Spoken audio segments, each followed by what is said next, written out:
Thank you for joining today's news conference. Bienvenue à cette conférence de presse. We will start out today with remarks from the Chair of the Council of the Federation, Ontario Premier Doug Ford, followed by remarks in French by the Premier of Quebec, François Legault. We will then take questions from media. It is my pleasure to introduce the Premier of Ontario, Doug Ford.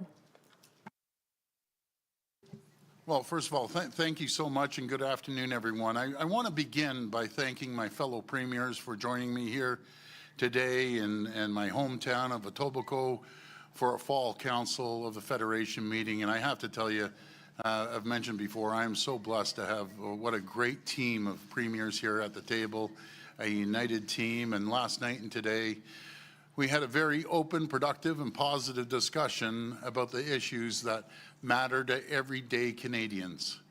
We focused our discussion on Canada-U.S. relations, energy security, and speeding up approvals for life-saving medications. As premiers, we reached consensus on a number of key items. We agreed that there's no greater risk to our economy right now than the threat of U.S. tariffs. The imposition of tariffs by the U.S. would be a significant failure on the part of the federal government. To protect workers, we need a full Team Canada approach. That means that the federal government needs to do better engaging premiers as it deals with the threat of tariffs, with regular meetings with the Prime Minister and whoever is on his team that takes a role in the U.S. relations. I can tell you all premiers have been clear that this strategy needs to include a plan to accelerate reaching our NATO 2% target and proactive measures to better secure our border on both sides. Premiers have been briefed on the federal government's plan, but we need more details about how and when it will be implemented. It's critical that the federal government's border plan demonstrates strong and visible action that shows Canada is serious. We agreed to lead a premier's mission to Washington in February to continue to engage with key U.S. lawmakers and cabinet officials once the new administration is sworn in. Premiers discussed the impacts of the proposed clean energy regulations, clean fuel regulations, the draft oil and gas emissions cap, and the federal carbon tax, which is scheduled to increase again on April the 1st, 2025. We agreed that the federal government needs to honor its commitment to work with provinces and territories to streamline regulatory processes to remove duplication so that we can move projects forward. Premiers discussed a new proposal to speed up approves for life-saving medications for Canadians. Canada currently ranks last in the G7 in the time it takes to approve and provide access to medication. This needs to change. Premiers agreed to direct our ministers of health to develop a plan for a new pilot project that would cut the drug approval process by 9 months and get drugs to patients as soon as they receive a positive funding recommendation from Canada's drug agency. This proposal would cover 7 to 10 cancer drugs each year that have been approved by Health Canada through Project Orbis. Negotiations would begin immediately to determine the final list price, with manufacturers accepting specific obligations around cost and coverage. This proposal only works if drug manufacturers come to the table in good faith and with a desire to help. We look forward to receiving an update from the Ministers of Health in the new year. Look, it's been a very, very busy day today. Today has been an important reminder of how critical it is that premiers work together. No matter what's happening in Ottawa, all of us premiers will remain united as Team Canada to provide steady and stable leadership during these uncertain times in Ottawa. Families, workers, businesses, communities are counting on us to do so, and we'll be there for them. I want to thank you again, and I'm going to pass it over to Premier Legault. And Premier, you can translate that into French. Merci, Doug. Thank you, Doug. I will try to summarize in French actually what Doug just mentioned. I'm going to start by thanking the Premier of Ontario, Doug Ford, for receiving us since yesterday. We've been very well received. So thank you very much, Doug, for this. Since yesterday, we had very good discussions between the premiers of the provinces and territories over three main topics: the relationships between Canada and the United States, clean energy and energy security, and healthcare. I'm going to focus on the first point so that you can understand it is the one that we spend the most time. Firstly, it is important to say that we have a consensus. Nothing is more important right now than to work together so that we can avoid the tariffs on January 21st. So we want to collaborate with the federal government, and we wish to have meetings as regularly as possible with the federal government, that is to say, between the federal government and the provinces. We've also all agreed that it's a very important element that the federal government repeats their engagement to allocate 2% of PEB for the NATO goal. We know that this is something that Mr. Trump expects. We also believe that in the short term, it is important. We will see it most likely in the update later today in the afternoon, but it's important to have a plan presented by the federal government to ensure to secure the borders. We expect this plan to be presented soon. We also wish the federal government to set in place stronger measures for visas. What we see now is that illegal immigrants arrive in Canada as under the false pretenses of being tourists, and then they cross the border illegally, and we need to be more exigent with the visa process. I will stop here, and we will be glad to take your questions. Thank you. We will now move to media questions, starting with the media who are present, followed by questions for those attending virtually. For those joining by phone, you may press *1 at any time to join the queue to ask your questions. For journalists who are present, please come to the microphone to ask your questions. Please state your name, your outlet, and direct your question to one premier. You will be limited to one question only. First question. Bonjour à tous, Mathieu Goyer de Radio-Canada. Good afternoon, everybody. Ma question est pour le premier ministre Legault. My question is for the Premier Legault. À la lumière de ce qui s'est passé Given what happened in Ottawa today, the resignation of Chrystia Freeland and the Trudeau government that is fragile, does Mr. Trudeau has now an actual mandate to negotiate this? And do we need a federal election? avec M. Trump? Is the federal government in a good position to negotiate with the Trump government?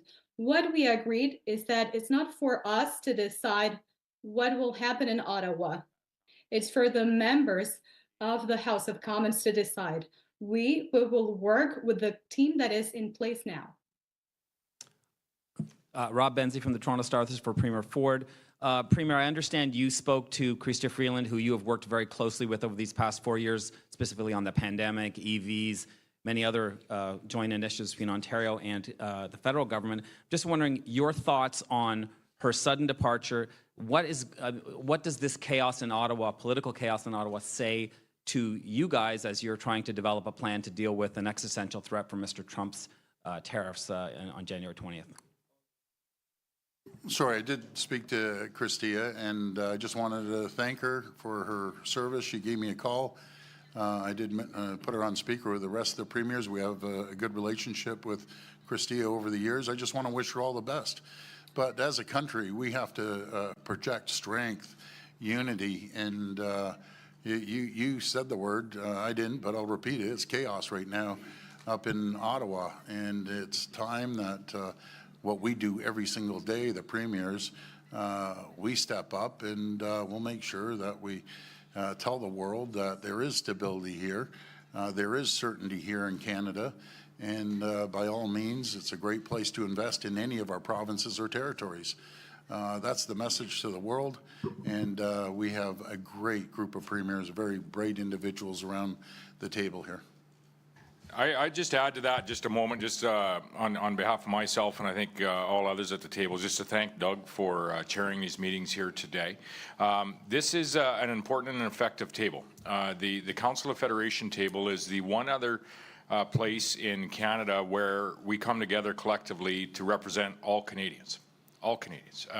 And so, you know, in times of maybe some troubled times with what we see happening in Ottawa, I just say a very sincere thank you to Doug for bringing this table together here today, for chairing the meetings here today, and to, you know, really looking ahead as to how, you know, we can support federal engagement when it comes to, you know, our trading partners, in particular the United States of America, over the course of the next while, working together as a Council of Federation to represent collectively all Canadians.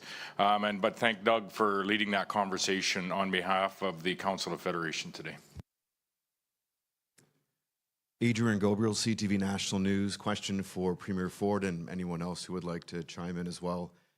As premiers, do you have confidence in a Trudeau government to lead Canada into a tariff war that is knocking on our door? Well, the way I can answer that, we're going to be at the table. All the premiers are going to be at the table, making sure that we move forward in a very constructive way, a very collaborative way to protect our provinces and our territories and our entire country from coast to coast to coast.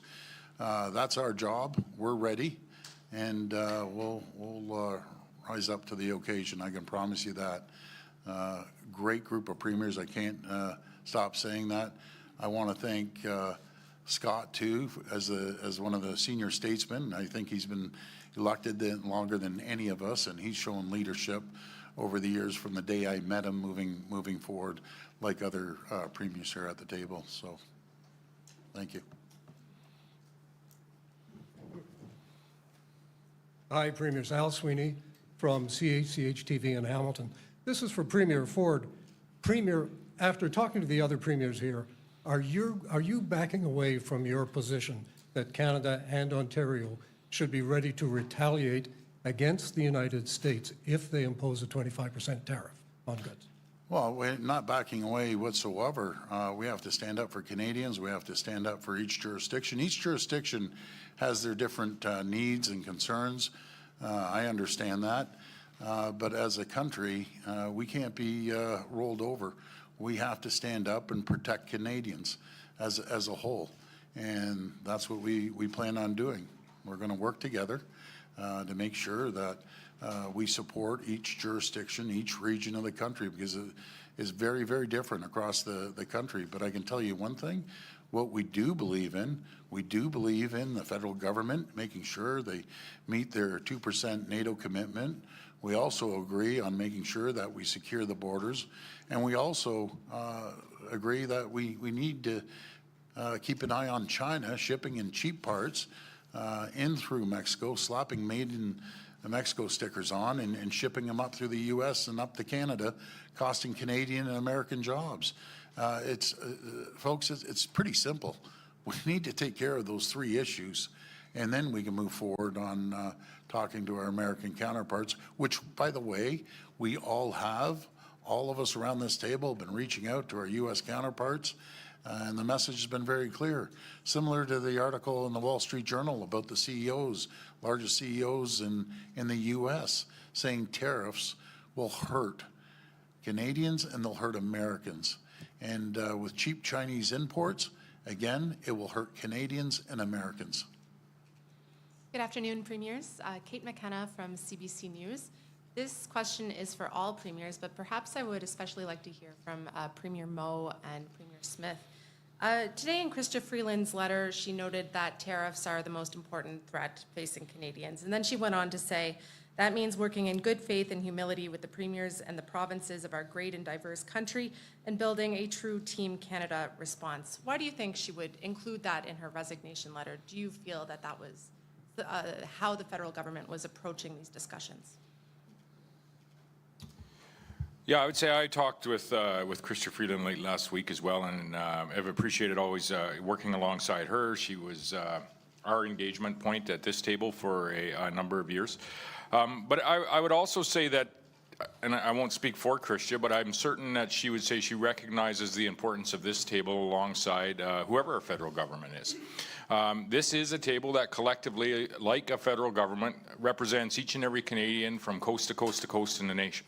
And Premier Ford today, I think, brought together not only an opportunity for us to have discussions around our current relationship as Canada and the U.S., the United States, but also brought in 3 former ambassadors to the U.S. to provide us some guidance. We had Frank McKenna, we had Gary Dewar, and we had David McNaughton. And that was, I think, a very engaging discussion and some very astute advice provided to each of us here. And so, you know, as we move forward, and Premier Ford had said this, tariffs are not good for anyone in North America. And to get into a broad-based tariff war for Canadians with the United States of America is not good for any of the jurisdictions, I think, that are represented up here. And so there's some work for us to do between now and January the 20th. Do alongside our federal government, to do as a Council of Federation to engage, but also to engage as subnational leaders as well. And that work is really to engage with the contacts that we have collectively. That work is to work with the federal government, whether it be on border security, whether it be on immigration policy, whether it be on any other trade concerns that are maybe being raised by our largest trading partner and the incoming administration that is coming with the Trump administration and the changes in the Senate and the House. And so we have a lot of work to do on the engagement front. I think we have a lot of work to do as Canadians on the engagement front between now and January the 20th. And I would say that the goal for myself as a subnational leader, and I think collectively, probably the goal for everyone at this table, is to do that all we can to avert any implementation of tariffs. What we do in North America in providing energy, food, and manufacturing security, we do that alongside the Americans. We don't do it for them. We don't do it to them. We do it alongside them. We build cars together. We provide energy security. We provide, Alberta and Saskatchewan will provide, raw commodity products into the U.S. where they're added value and then sold back to North Americans and other places around the world. And so we really do work well with that integrated economy across the 49th parallel. And so the goal for the engagement that Saskatchewan's putting forward is for us to not have tariffs implemented on January the 20th, and if they are, for the very shortest period of time possible. And we'll do that through engaging and really telling the story of the collective advantage we have by not going down that road. Danielle? Yeah, and I would say that in our communique, we all agree that the goal will be to avoid tariffs being implemented altogether. I think what I've seen of the 2 meetings that we had with the Prime Minister, with Ms. Freeland, as well as with Dominic LeBlanc, is that we had a really good constructive conversation to identify the things that are the trade irritants with the U.S. It's part of the reason why we as a group have identified border security issues around fentanyl, around gun smuggling, human trafficking, illegal migrants. It's why we've identified the 2% NATO commitment, and it's why we've identified that not allowing China to use our country or Mexico for that matter, as a backdoor to put cheap goods into America. That came from a collective conversation that we had, and I've been pleased to see that the Prime Minister was in the process of working through a plan for the border. I guess we'll see whether or not that plan gets released today or not. There's a little bit of uncertainty. Why it is that she may have written that in her letter is because of the uncertainty that we're seeing. I'm hearing it as a please keep going, premiers. Please keep meeting. Please keep reaching out to the governors. Please keep reaching out to your American contacts, because we can't afford to lose momentum. If our collective goal is to avoid tariffs, we're only a month out from that or thereabouts. And so I would say that the premiers at this table offer that continuity in being able to maintain that pressure and maintain that push with our American counterparts. And I think we're all going to be committed to doing that. Hi, Tessie Sanchi, Hill Times Health. Premier Ford, I'd like to ask you about this proposal to speed up approvals, getting medicines into Canadians' hands faster. You mentioned that you'd like to see health ministers develop a proposal. What specifically can you do from the government side to actually speed up that process? Is there any ideas that you have at this point? And then if any other premiers wanted to jump in about some of the other healthcare priorities discussed today. Well, let's look at the root cause and the problem that in the G7, we're the slowest out of the G7 to get these life-saving drugs approved. We want to make sure that we get them to market as quickly as possible.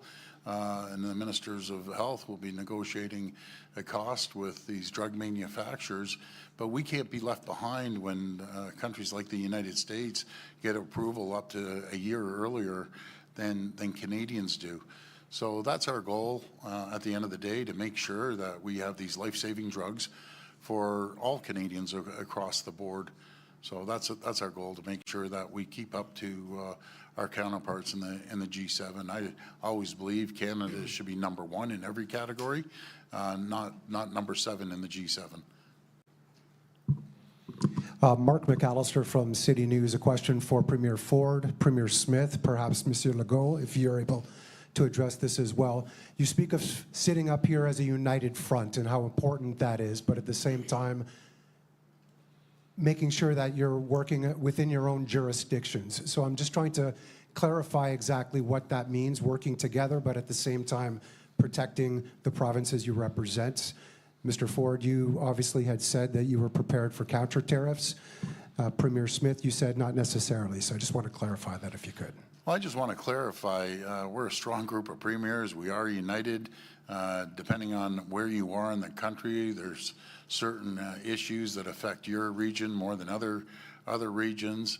And we're going to continue working as a group of premiers as these negotiations move forward. And we're just at the beginning of them. Actually, they haven't even started until January 20th when President-elect gets sworn in. But I respect my colleagues. I always will.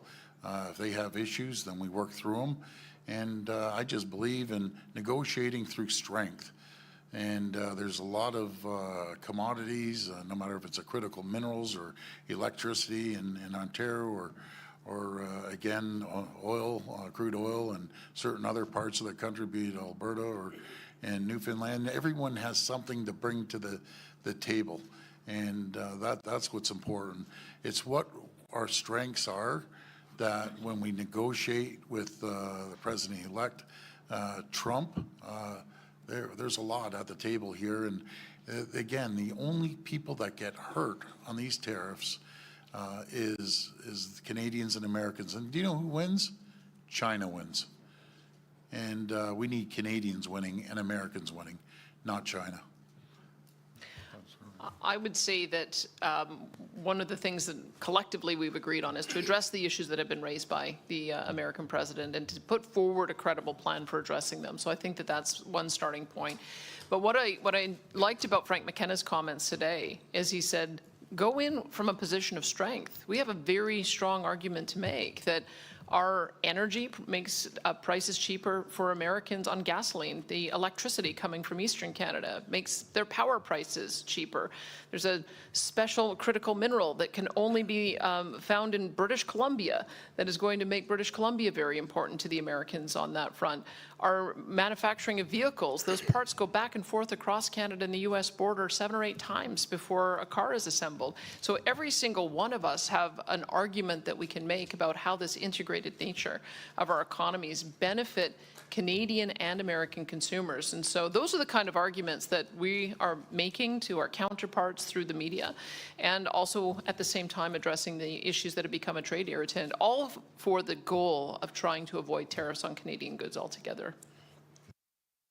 Yeah, what I would say is that Mr. Trump was very clear. He said, if you don't solve your problem with the border on January the 21, I will put 25% tariffs on all exportation from Canada to US.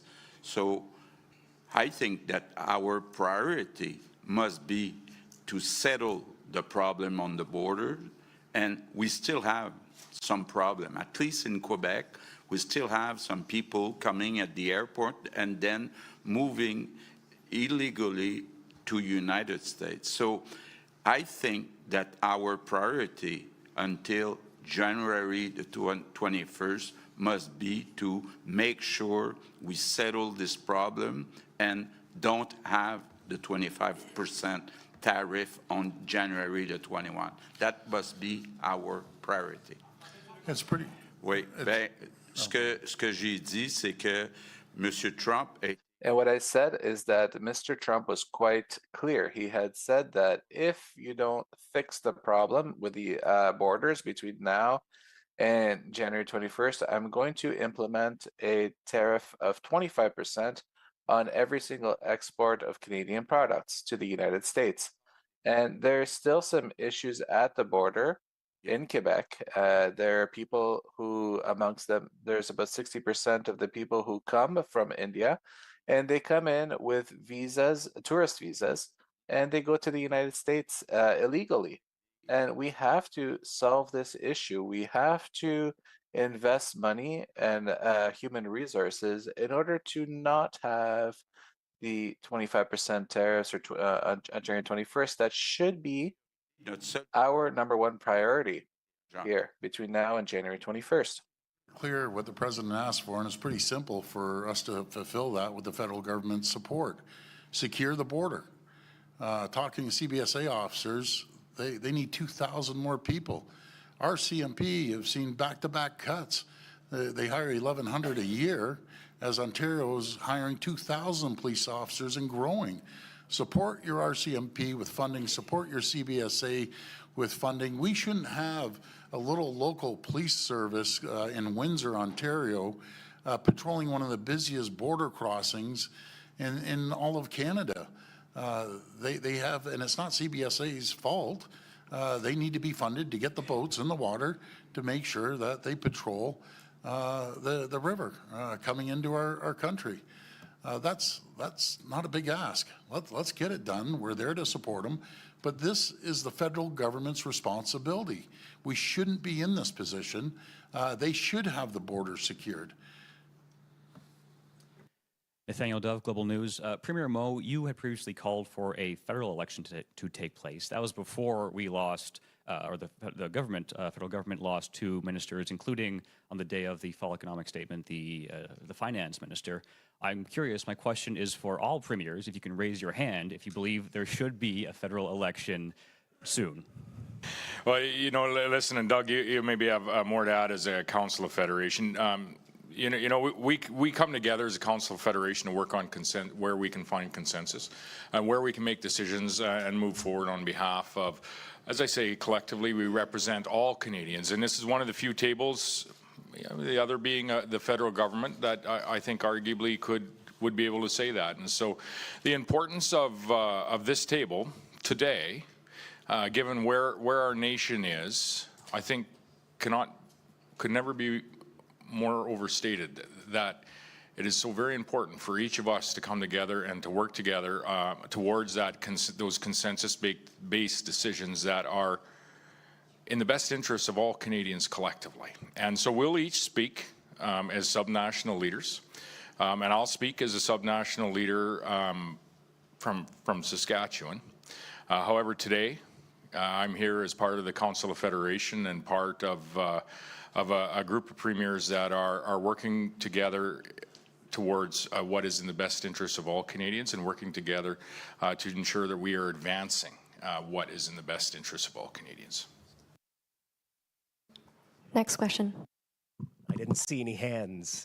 It's Colin DeMello from Global News. So I'll ask it a different way. We know that there's going to be an election in 2025. The federal conservatives are saying it might be important to have that election before U.S. President Donald Trump takes his oath of office on the 21st.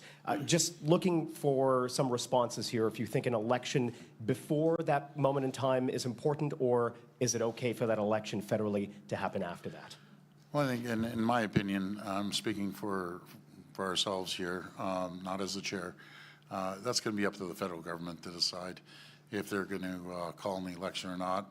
Really, it's up to the NDP if they're calling the election. That's where the power lies right now, and they'll make that decision, and we'll see what happens from there. So I'll stay out of that, because the next question you'll ask me is when am I calling the election?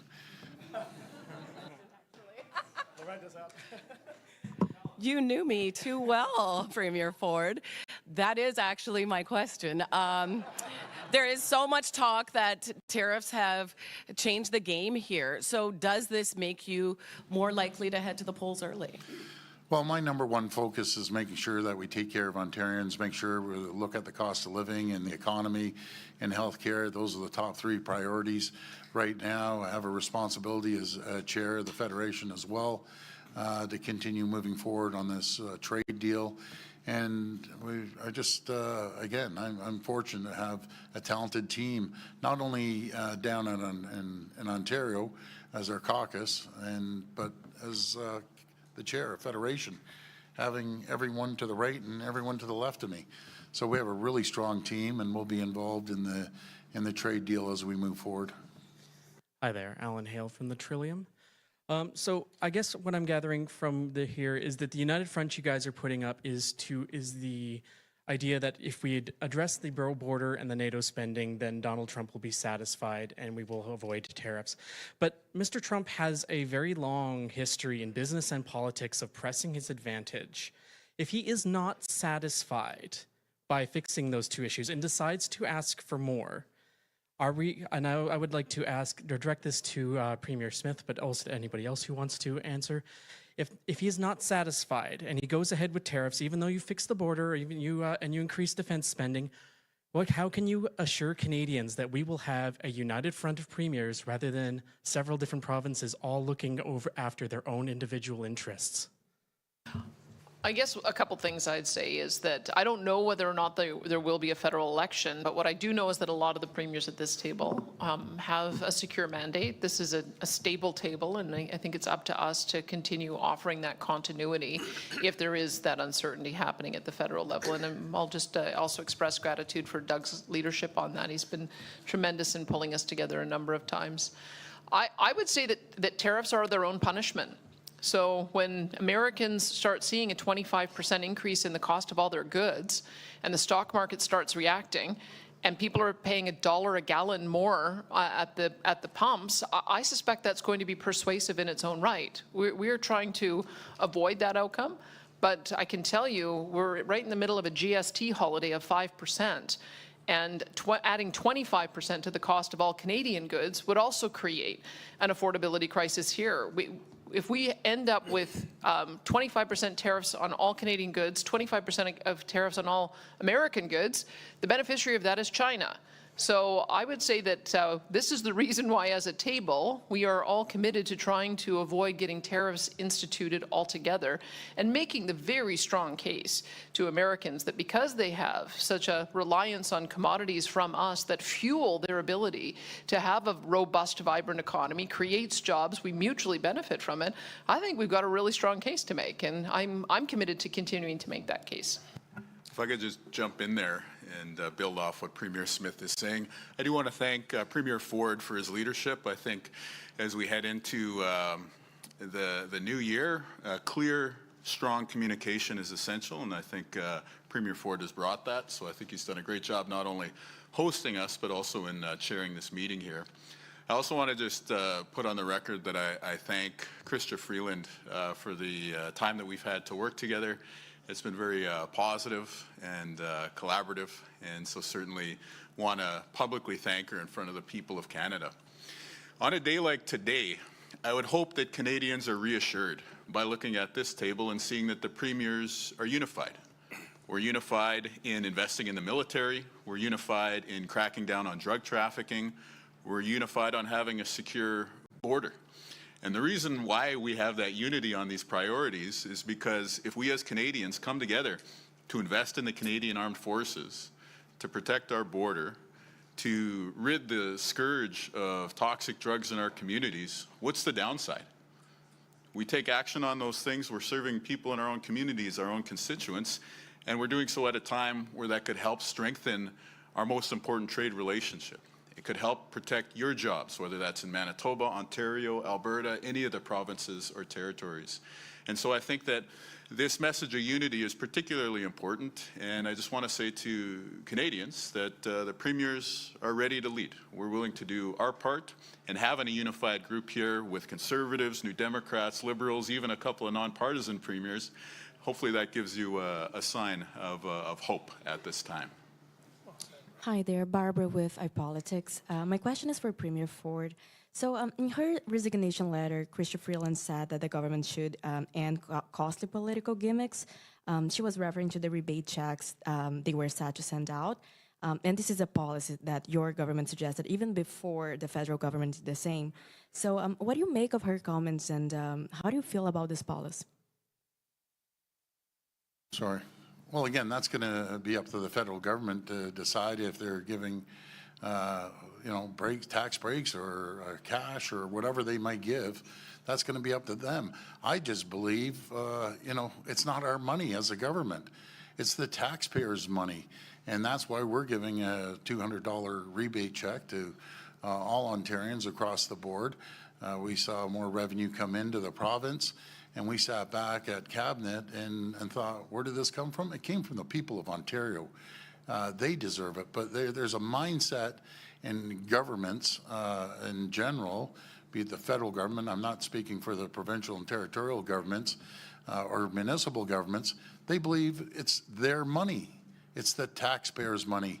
Put it back into the taxpayers' pockets. They're going to go out, they're going to spend it, they're going to stimulate the economy.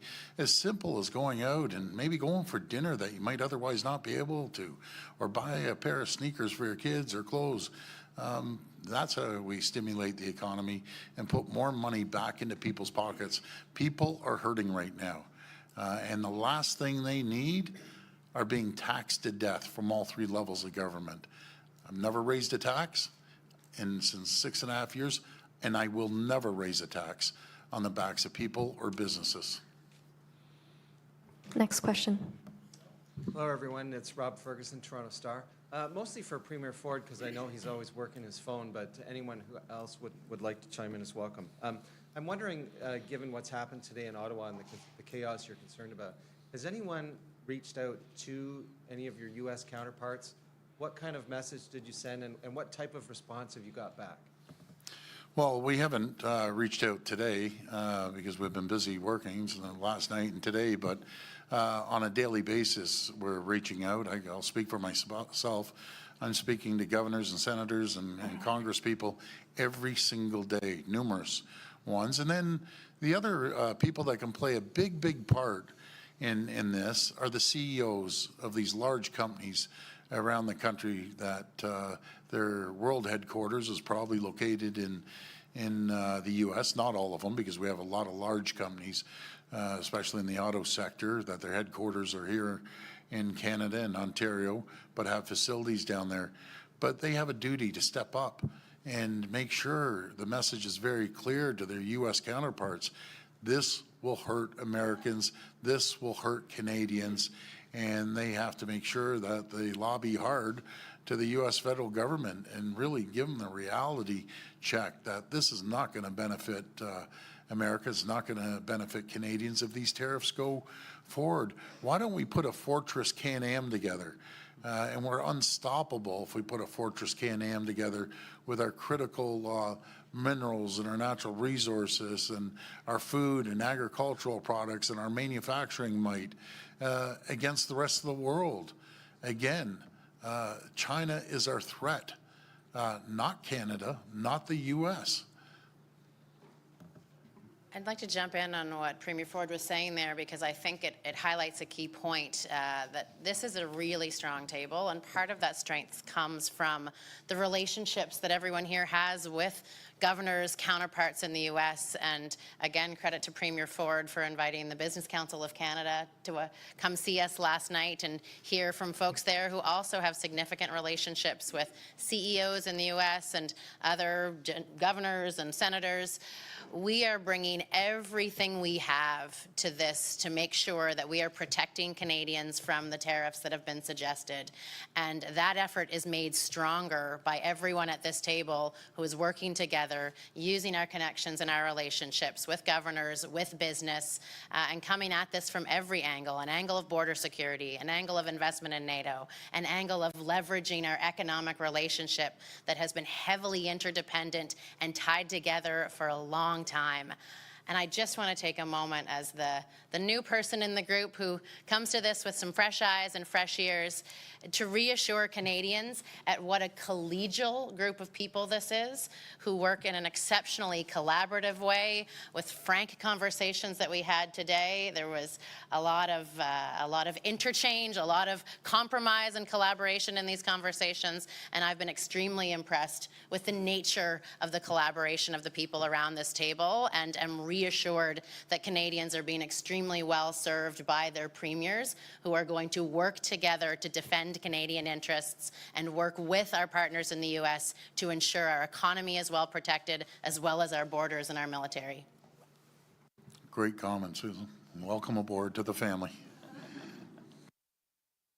Good afternoon, Olivia Stefanovich, CBC News. My question is for Premiers Smith and Holt. I'm wondering if you can share how you reacted to Chrystia Freeland's news, and specifically her statement saying the only viable path for her upon learning that the Prime Minister was going to move her from her role as the first federal female finance minister was to leave cabinet. And do you believe that Justin Trudeau is a feminist as he says he is?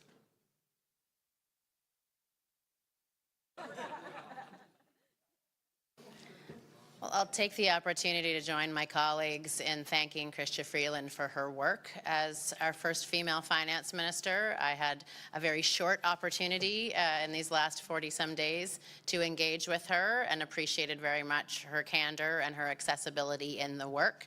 I think she had a difficult choice to make, and she made it, and I want to recognize the work that she did for Canadians, and I look forward to working with my colleagues at this table to make sure that we're advancing the interests of Canadians at every chance we get in partnership with the federal government.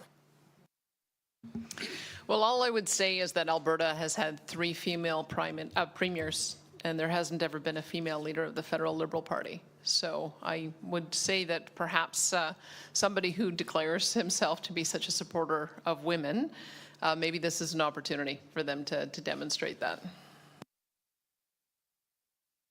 Bonjour, Mylène Crête de La Presse. Ma question est pour Monsieur Legault et je vais la... Hello, I'm from La Presse, and I'm going to repeat it in English for if anybody else wants to ask. But one of the reasons for having resigned is that the federal government should have kept a fiscal margin of maneuver in case the 25% tax would be done in January. So what do you think? And I'll repeat it in English. Ex-Minister Freeland said that one of the reasons for her resigning is that Canada should have kept some fiscal room in case the 25% tariff come to fruition. So I was wondering what you thought of those comments. D'abord, Monsieur Legault. J'ai pas de commentaire là. I have no comment really on the comments from Madame Freeland. There's a lot of different ways to stimulate the economy. There's infrastructure. It's a request that we've been asking for a long time. The federal government, I think it's time currently, with all of the risks that we have, to invest in infrastructure. But anyways, I don't really have much more than that to comment on in terms of her statement. Maybe I can add that I think that it's really important to have a focus on this issue, because it's an issue that is incredibly important for our economy and for all Canadians. So we do need to have a federal government that has a focus on this issue and that is ready to use their resources in order to ensure and protect our economy as well as Canadians. So I understand the point that Minister Freeland was making, that we don't know what's going to happen in the next month or so, but we do need to have all of the possible tools in order to defend our interests as Canadians against these tariffs. So it's really important to have that fiscal responsibility and the opportunity to act in the way that we need to in order to protect Canadians. Bonjour à tous, Thomas Laberge. Hello, everyone, from the Canadian Press. My question is for Mr. Legault. Mr. Legault, you have already asked the Bloc Québécois to remove its trust towards the Justin Trudeau government.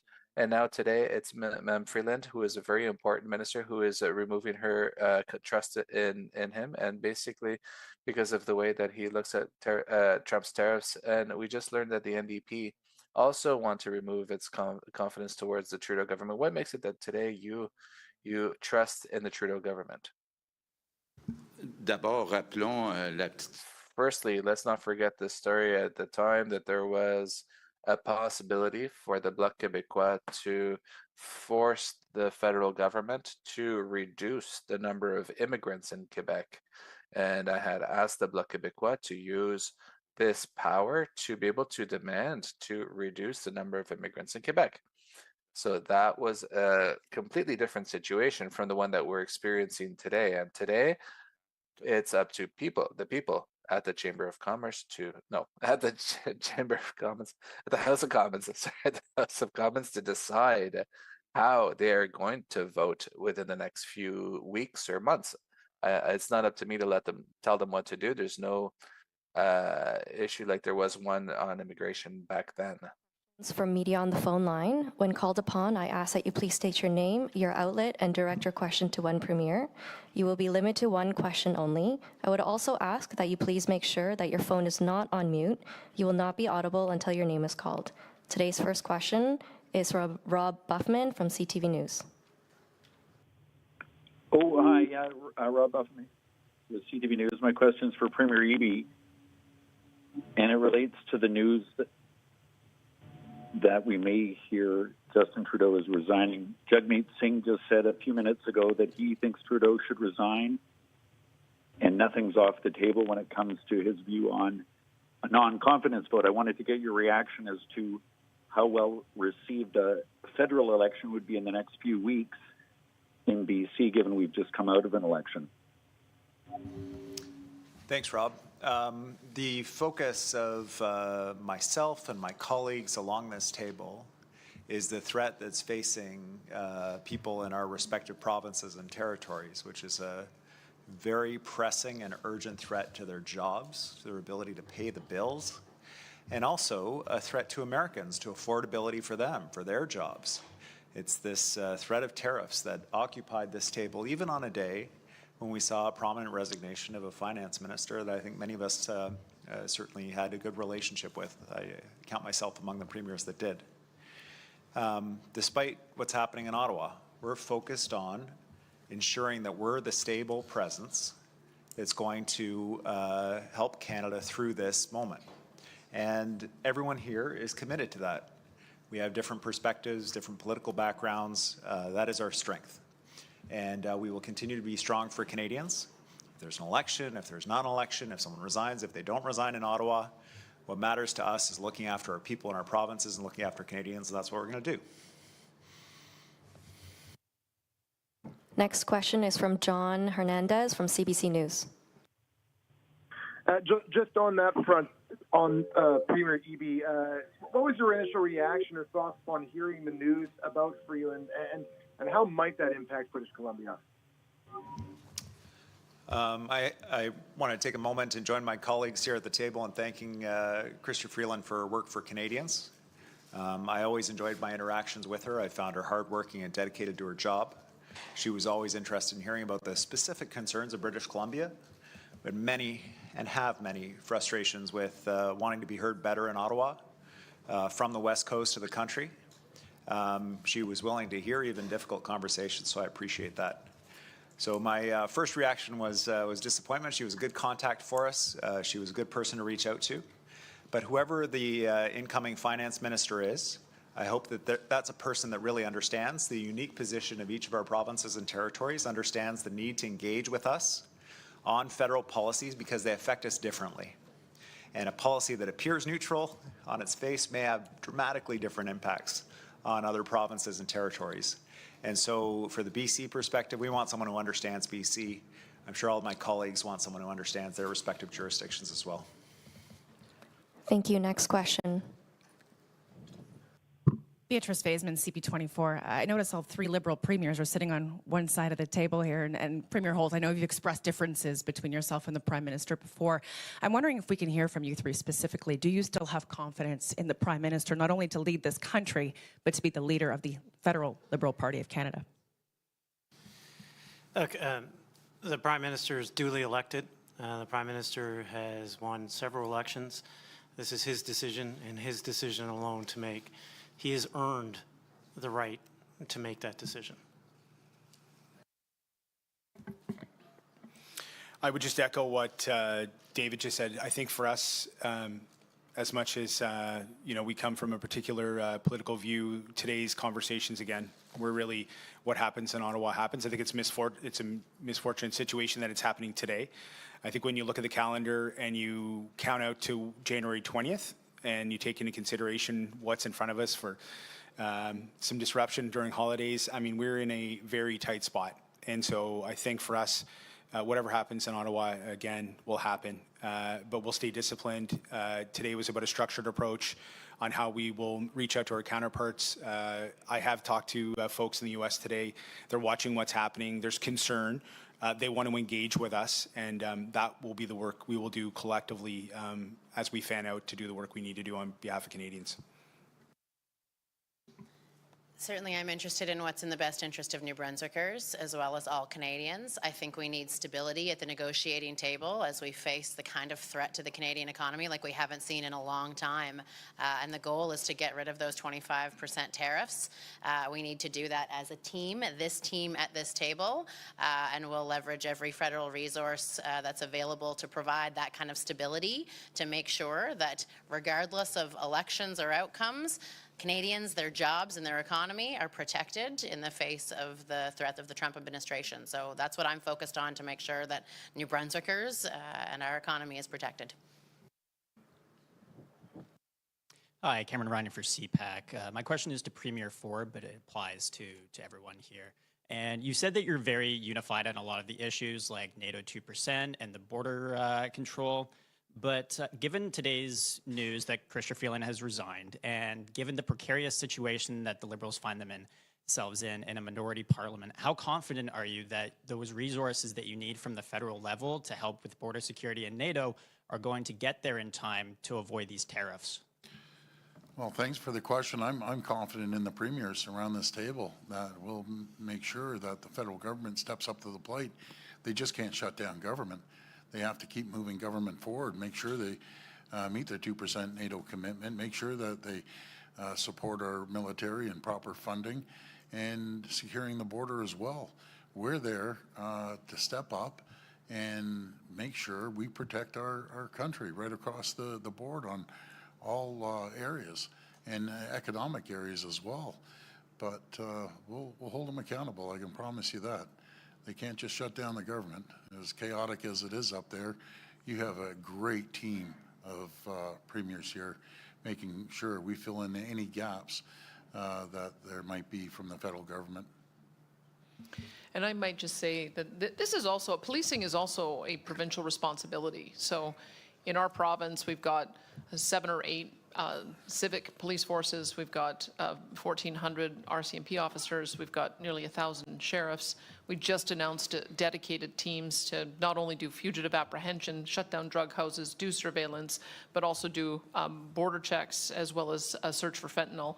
We will be hiring 51 new officers. We'll have dog sniffing capacity so that we can root out drugs. We'll be doing more commercial vehicle inspection at the border to augment border services. We have already engaged with the Canadian Border Services as well as our CMP to coordinate those efforts. I've already reached out to Governor Giannaforte in Montana so that we can coordinate cross-border.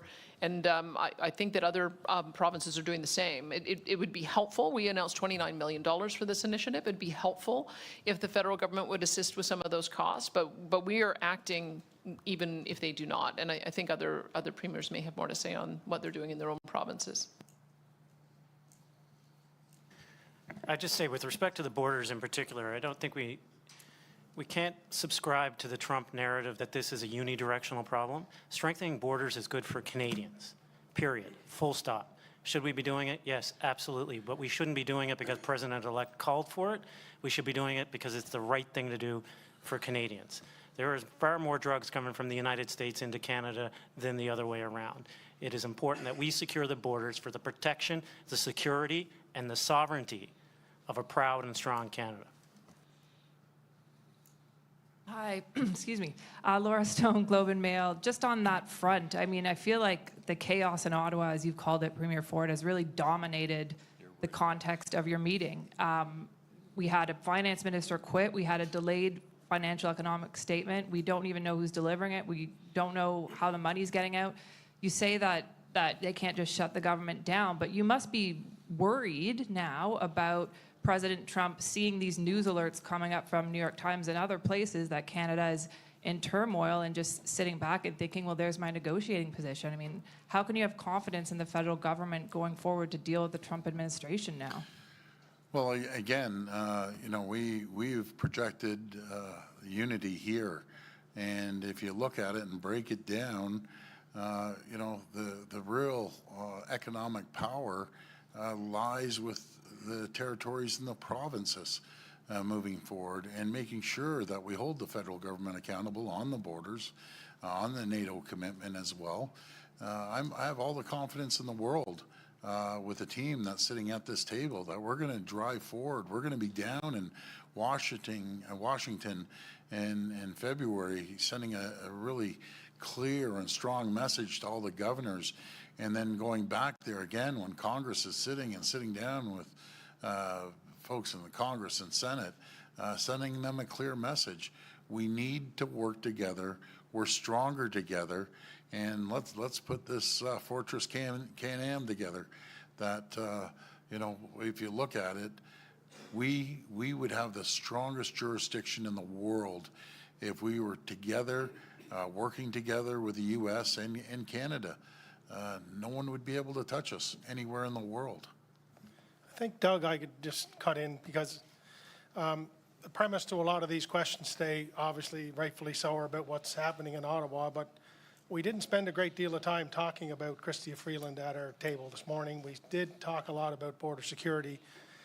We talked a lot about what we need to do to fight this unfair assault that is the potential of 25% tariffs. I think it's important for all of us. I know we're in a room of people who follow politics for a living, and this is like the Super Bowl and the Stanley Cup all on the same day. I understand that, but I think we need to tap the brakes here a little bit, and just that I had a great relationship with Chrystia Freeland. She did a wonderful job, but she is one person. Canada is much more than one person. It's much more than a collective of people. There's a stability, there's a consistency to us that we need to lean into here, and that's what will serve us the best as we negotiate our way through this most current situation that we're dealing with the United States. I really do think that, I know we live in this immediate world now and everything seems chaotic, but if you look to the south of the border, chaos seems to rule the day down there every day of the week. We do have the president-elect who's trying to get his cabinet individuals passed through the process. They have a lot on their plate down there as well. So I think it's important for us to tap the brakes and look at this from a 30,000-foot level. We have a lot going for us here. We have a really good story to tell. We have a really good case to put forward. And there are a lot of people working on this, from the Premier's tables, from all of our staffs, from all of the individual businesses we deal with across the country, with our counterparts in the U.S. And there's a lot more going on than just what might be captivating our attention in Ottawa today. This will be the last question. It may look the logic. You said that you're a united front as the province is, but do you have faith in Trudeau to lead you and the country through the tariff challenge? Was that for me? Yeah, everyone. I have faith in the premiers. That's who I have faith in. We have a great group of premiers. We're going to move this country forward. We have a very strong economic message, and we have to build on our strengths when we're negotiating with the United States. And again, I just want to thank all the premiers for coming by today. We're going to have frequent meetings. We're going to have frequent meetings with the federal government and with our counterparts in the U.S. And again, I want to thank each and every one of them for coming by. I'm very, very fortunate. And I just want a message to the Canadians. You have a strong group of premiers representing you. We're going to continue forging forward. We're going to make sure that we have a strong economy and strong health care, and make sure that we protect the borders. Folks, you're in good hands with these premiers. I want to thank you, and may God bless the people of Canada. Thank you so much, everyone. Thank you for joining us. Merci de vous être joint à nous.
to present in both official languages the 23rd report of the Standing Committee on International Trade entitled Canada's Supply Chain and Expanded International Trade Challenges and Measures for 2024 and as we move into the future. Thank you, Mr. Speaker.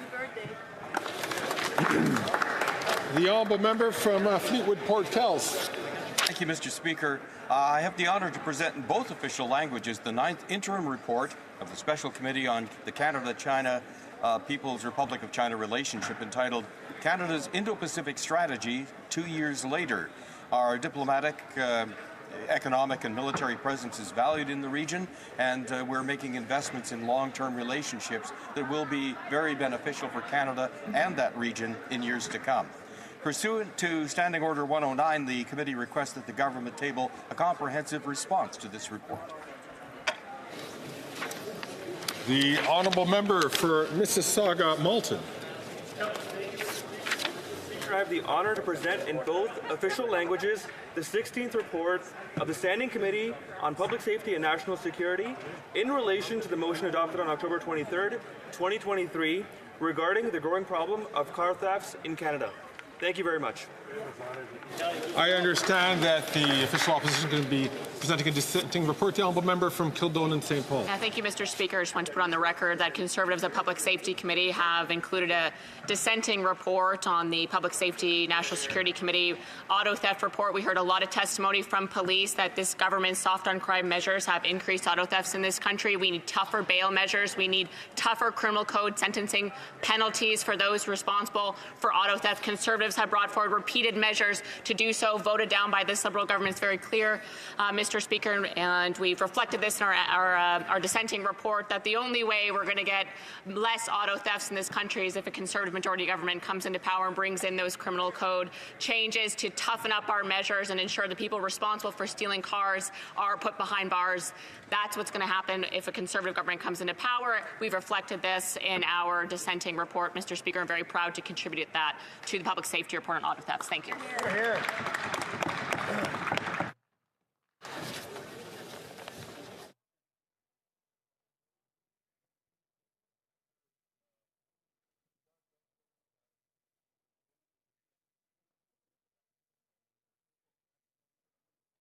All right.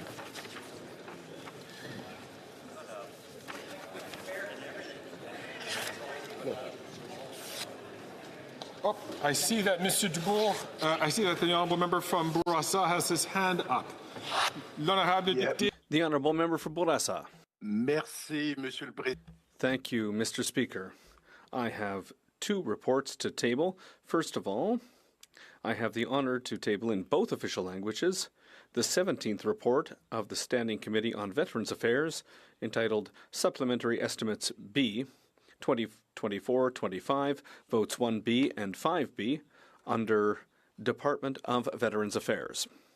And the second report, Mr. Speaker. To present in both official languages the 18th report of the Standing Committee on Veterans Affairs entitled The Persian Gulf War Was a War. Pursuant to Standing Order 109, the committee requests that the government table a comprehensive response to this report. Thank you, Chair. I thank the honourable member. I believe that the official opposition will present a dissenting report. The honourable member for Moose Jaw, Lake Centre, Lanigan. Thank you, Mr. Speaker. I would like to table this supplementary report with the House to ensure that the voices of veterans are heard. Over the course of this study in the Standing Committee on Veterans Affairs, we heard from many different veterans, particularly from veterans who served in the war in Afghanistan, who continue to be ignored and disrespected by this Liberal government.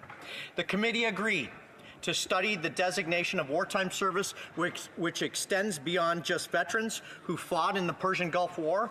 In fact, even veterans who fought in the Persian Gulf raised this point several times. Yet the report tabled in the committee completely neglected to mention even a single veteran who fought in Afghanistan. Veterans put their lives on the line in combat and graciously agreed to travel to Ottawa and share their experiences with the committee, so we owe it to them to include the wisdom they shared with us. Mr. Speaker, common sense Conservatives want to make it clear that we are listening to veterans, and we won't let this Liberal government and their NDP allies to continue to ignore their concerns. Thank you. Thank the honourable member. Introduction of private members' bills. First reading of Senate public bills. Mr. Baker, seconded by Mr. Maloney, moves that Bill C-276, an act respecting Ukrainian Heritage Month, be now read a first time. The honourable member for Etobicoke Centre. Mr. Speaker, I rise today to introduce in this House Bill S-276, an act respecting Ukrainian Heritage Month.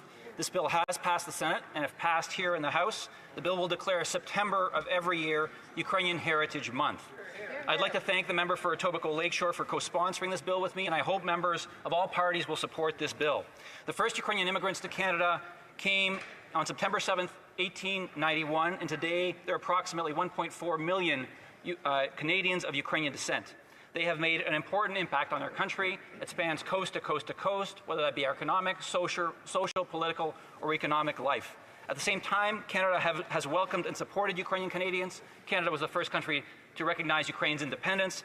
Canada has recognized the Holodomor as a genocide, and Canada has been a global leader in supporting the Ukrainian people in their fight against Russia's brutal invasion, and we have said that we will stand with the Ukrainian people until they win.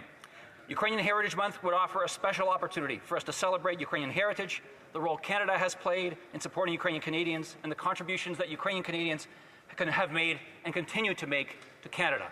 Slava Kanadi, Slava Ukraini! Героям слава! This motion is deemed adopted. First reading of this bill, première lecture de ce projet de loi. When shall this motion be read a second time? At the next sitting of the House. Motions. Motion. Présentation des pétitions. Presenting petitions. L'honorable député d'Algoma, Manitoulin. The honourable member for Algoma, Manitoulin, Kapuskasing. I stand once again in this House to table a petition signed by residents of Wikwimikong unceded territory and surrounding area calling on the Government of Canada to assist in the funding required to build a new elders facility in Wikwimikong. The petitioners note that they have received funding from the Government of Ontario, CMHC, and from community members, but there is a funding shortfall of $20 million. They draw to the Government of Canada's attention that it has funded healthcare facilities largely in the Indigenous community of Moosonee, a long-term care home for Mohawks of Quinte, and a seniors long-term care facility in Rankin Inlet. They add that the current facility in Wikwimikong has reached the end of its life expectancy, and it's vital for the community to ensure that elders can stay in their community to not only share their knowledge and experience with younger generations and remain close to their families, but also not to be subjected to another era of assimilation. Mr. Speaker, I have one more petition. Actually, there's several of these petitions. So I stand to table a petition signed by residents of Northern Ontario who are calling on the House of Commons to recognize the impact that reducing the number of electoral districts in the region following the report of the Federal Electoral Boundaries Commission will have on their electoral representation. They ask that the federal government modify the Electoral Boundaries Readjustment Act to ensure that the number of electoral districts in Northern Ontario are maintained at 10. The petitioners also ask that this House respect the Supreme Court of Canada's 1991 Carter decision that states effective representation and good government in this country compel that factors other than voter parity, such as geography and community of interests, be taken into account in setting electoral boundaries. Thank you very much, Mr. Speaker. The honourable member from Dauphin Swan River, Nipola. Thank you, Mr. Speaker. It's always an honor to present a petition on behalf of constituents. Mr. Speaker, I rise for the 56th time on behalf of the people of Swan River, Manitoba, to present a petition on the rising rate of crime. The community of Swan River is struggling with the rising rate of crime in their area. Statistics Canada reports that after 9 years of this Liberal government, violent crime has risen by 50% and gang-related homicides have nearly doubled. Within the last 5 years, the crime severity index in Swan River has increased by over 50%. According to the RCMP, 4 individuals in Swan River alone were responsible for 309 total offenses, 53 of which were violent offenses over the course of 18 months.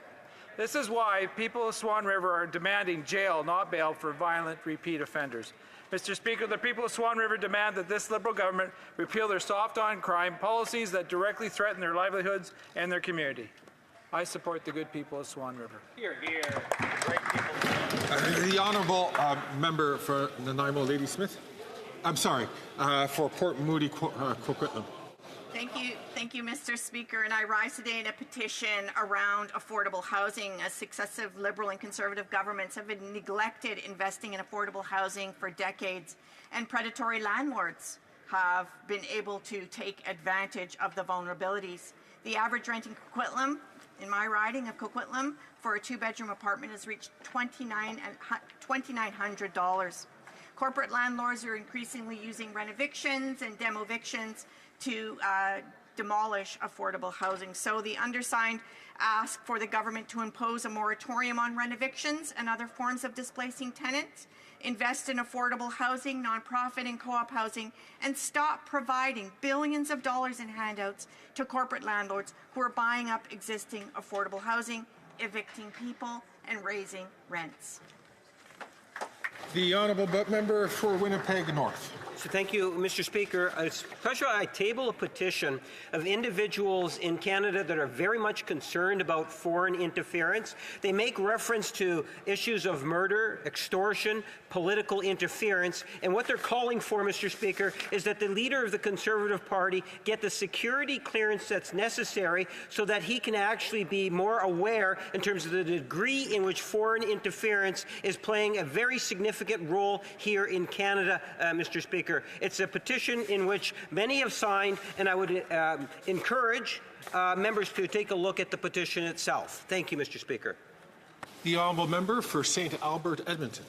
Mr. Speaker, I rise to present a petition. The petitioners are calling on the Liberals to permanently scrap their reckless planned expansion of MAID, where mental illness is a sole underlying disorder. Petitioners note that vulnerable persons would be put at unique risk because it is difficult, if not impossible, to determine irremediability, meaning persons who could get better could have their lives prematurely ended, and secondly, that it is difficult, if not impossible, to distinguish between a rational request for MAID and one motivated by suicidal ideation, where the request is in the context of sole underlying mental illness. The honourable member for Windsor West. I rise today to table 2 petitions. The first is with regards to 500 concerned citizens and workers from across Canada. They are calling on the government to take immediate action to protect workers from the growing misuse of non-disclosure agreements, or NDAs, in the case of harassment, violence, and discrimination. NDAs are increasingly used to force workers into silence, preventing them from seeking help or speaking out about mistreatment and misconduct in the workplace. This is increasingly true for workers in low-wage or precarious employment situation. The petitioners calls for legislation that would ban the misuse of NDAs by the federal government and federally funded agencies unless specifically requested by a worker who has received legal advice on alternative ways to protect their privacy. This is a crucial step to protect workers, especially those in vulnerable situations, and ensure they are not silenced or forced to live in fear. I urge all members to support this petition. Thank you, Mr. Speaker. And my second petition, Mr. Speaker, is actually a good news story. It's supporting, again, the calling of the banning of nuclear waste management organization in South Bruce. Despite the fact that we have had a good positive decision as of November 28th, the final decision was made to actually choose an alternative location in Northern Ontario for nuclear waste disposal. The petitioners still want this government to have a proper process in place. The petitioners are concerned about the transportation, processing, burial, and abandonment of close to 1,200 tons of nuclear waste that would remain radioactive for 100,000 years. And they are calling for this to be actually reviewed and mandated through legislation and through law, because the process that was taken through South Bruce was dysfunctional for the community. And again, Mr. Speaker, the community has fought back and won this fight for themselves and their families and the future of our country, and protecting the Great Lakes waterway, which has been asked for repeatedly over these number of years. Thank you. The honourable member for Kelowna Lake Country, followed by the honourable member for Battle River Crowfoot. Mr. Speaker, I'm rising today to table a petition on behalf of residents from Kelowna Lake Country and surrounding region. And to summarize, the residents state that due to bureaucratic impediment to passport issuance and unavailable consular services to many Ukrainians, Ukrainians under CHCH cannot apply for the open work permit extension, as many temporary resident status is linked to passport validity. And as Ukrainians cannot return to Ukraine due to the war without a passport, without a valid work permit, they become undocumented residents without a legal authorization to work or study in Canada. So the petitioners are calling on the Government of Canada to resolve the situation with work permit extensions for Ukrainians in Canada whose passports have expired or are expiring in 2025 or 2026, and allow displaced Ukrainians who came to Canada under CHCH to continue working in Canada legally for another 3 years, regardless of their Ukrainian passport validity. Thank you, Mr. Speaker. The honourable member for Battle River Crowfoot. Thank you very mumuch, Mr. Speaker, and it is an honor to be able to stand before Christmas and table 3 petitions in the House of Commons today. The first is Canadians that are concerned about the politicization of charitable status that was promised by the Liberal Party in the 2021 election. Canadians are very concerned about that and have signed a petition accordingly. And Mr. Speaker, it's interesting because the next 2 petitions that I table are brought forward by are issues that are important to constituents but are actually on both sides of a particular issue when it comes to energy development and how to take meaningful action on the environment. But Mr. Speaker, as we know, this is a place where we can have those conversations, and it is an honor to, on behalf of constituents, table both of these petitions, although from different perspectives on issues related to the environment today. And because I'm on my feet and this may be the last chance, Mr. Speaker, I simply wish you and all members of Parliament and all Canadians a very Merry Christmas. Thank the honourable member, and Merry Christmas to him as well. The honourable member for Charlottetown. Mr. Speaker, I have 2 petitions to present today. The first is from Prince Edward Islanders that are concerned about pharmacare. They point out that healthcare is a human right and that age, income, pre-existing conditions, province of territory, and immigration status should not determine their ability to pay. They call on Parliament to immediately pass legislation for a public, single-payer, universal pharmacare program as outlined in the Advisory Council on Implementing National Pharmacare in its 2019 report. The second petition, Mr. Speaker, is on the subject of parental alienation and the use of this pseudo-theory in divorce and child custody cases. This is something that is commonly invoked when domestic violence is reported on the part of a custodial parent. It's an unfounded and dangerous theory and sometimes causes courts to lose sight of the best interests of the child and make decisions focused on parental rights and to trivialize domestic violence. The United Nations has actually spoken out on this through a special rapporteur. The Special Rapporteur on Violence Against Women and Girls has urged governments to prohibit family courts from using parental alienation pseudo-theory. And that is exactly what the petitioners are calling on the Government of Canada to do. That is to amend the Divorce Act to prohibit parental alienation accusations in family disputes. Thank you, Mr. Speaker. The honourable member from Prince George, Peace River, Northern Rockies. Thank you, Mr. Speaker. Canadians are wondering when the NDP will finally stop propping up the Liberal government. But I'll get to my petition. The petition comes from the residents of Skeena-Bulkley Valley that states, the government has attempted to ban and seize the hunting rifles and shotguns of millions of Canadians. The targeting of farmers and hunters does not fight crime, and the government has failed those who participate in the Canadian traditions of sport shooting.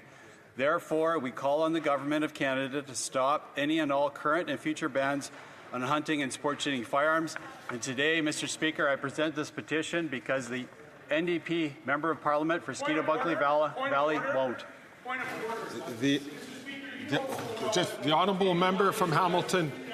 That's not I would like to recognize the honourable member from Hamilton Centre who is rising on a point of order. He'll have to take it from his seat. The honourable member from Hamilton Centre is rising on a point Mr. of Speaker, order. you know full well that when presenting petitions, they are not to be political, and the language that he's using, I ask him to call and withdraw when it comes to referencing other members of the House for a petition, because if it's not in his petition, he does not have the ability to reference that. And indeed, the honourable member from Hamilton Centre is correct. The tradition in terms of the honourable member, when honourable members present petitions, it should be regarding petition. We're not supposed to offer an opinion for or against the petition, but to just present it on behalf of their constituents or other constituents. I'm going to ask the honourable member just to withdraw those, to say that he's going to withdraw those comments and then to continue finishing off presenting his petition. So the honourable member. Yeah, thank you, Mr. Speaker. Even though it is factual what I said, their MP won't present the petition. No, I'm gonna just ask the honourable member, please, from just to simply withdraw those comments. No further editorial comment is required. In respect to the Speaker, I'll withdraw. The honourable member has finished presenting his petitions. Thank you. The honourable member from Peace River Westlock. Thank you, Mr. Speaker. I have the privilege to present two petitions here today. The first one comes from Canadians from across the country who are concerned about sexually explicit material online. The consumption of sexually explicit material by young people is associated with a wide range of serious harms, including the development of addiction, the reinforcement of